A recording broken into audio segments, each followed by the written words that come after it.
आदेश सभी को। तो कल जो हमने श्लोक समझा था उसकी सेकेंड लाइन को समझने का वक्त आ गया है, जो कि है वितराग भय क्रोधः स्थितधीर मुनिरुच्यते।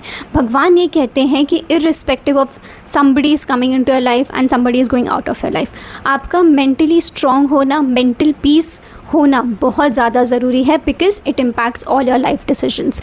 अगर मैं बात करूँ वितराग की, तो वितराग ये कहता है कि मुझे यही चाहिए नो मैटर वॉट। तो क्या होगा कि ज़िंदगी सिर्फ एक चीज़ के बारे में नहीं है ना सर, ज़िंदगी बहुत सारी चीज़ों के बारे में, लेकिन अगर आपका फोकस सिर्फ एक ही चीज़ पर है तो क्या होगा कि आपका जो भी लाइफ का डिसीजन होगा उसके आउटकम के बेसिस पर होगा, आप बाकी चीज़ों में बैलेंस नहीं कर पाओगे। फॉर एन एग्जांपल, अगर 5 चीज़ें हैं तो आप अगर एक चीज़ पे फोकस कर रहे हो तो आपकी 4 चीज़ें बिगड़ सकती हैं।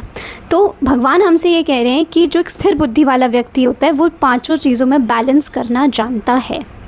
फिर है हमारा भय, भय से मुक्त होना। What if I fail, what if it doesn't work out. Of course डर लगता है, आपको बैकअप प्लान बनाना भी ज़रूरी है, बट उस डर को इतना ऊपर मत कीजिए कि आप अपने एक्शन प्लान को एग्जीक्यूट ना कर पाओ। ओके, देन फिर आता है क्रोध। क्रोध कैसे उत्पन्न होता है? आपकी कोई इच्छा हुई, इच्छा से आसक्ति पैदा हुई, आसक्ति से वो चीज़ नहीं हुई, और जब वो चीज़ नहीं हुई तो क्या हुआ? आपको क्रोध आया। आपको क्रोध आया तो आपको वो भ्रम में लेके गया, और जब भ्रम में लेके गया तो आपकी बुद्धि भ्रष्ट हो गई। इसीलिए कहते हैं कि जब भी गुस्सा आए तो कभी कोई डिसीजन नहीं लेना चाहिए, बिकॉज़ आप हमेशा गलत डिसीजंस लेते हो जब आप गुस्से में होते हो। गुस्से में अपने वर्ड्स पर कंट्रोल होना चाहिए ताकि आप किसी को हर्ट ना कर दो, जाने अनजाने कैसे भी। स्थिर बुद्धि वाला मनुष्य ये जानता है कि उसे अपने इमोशंस पर कैसे कंट्रोल पाना है।